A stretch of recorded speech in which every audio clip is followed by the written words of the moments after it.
এটা না পোলাও না বিরিয়ানি।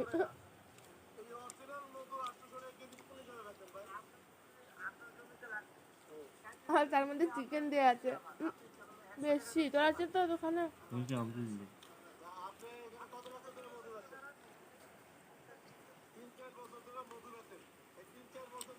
এখন বর্ষাকাল আর প্রচণ্ড বৃষ্টি হচ্ছে আর সবাই ভালো ভালো আইটেম বানাচ্ছে আর এই জমিয়ে খাচ্ছে।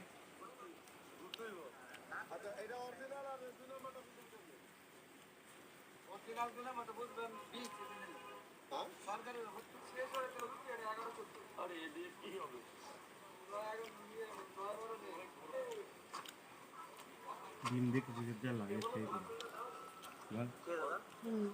মা ডিম করছে। ডিম দিয়ে খাস ডিম খাস হ্যাঁ খাবো।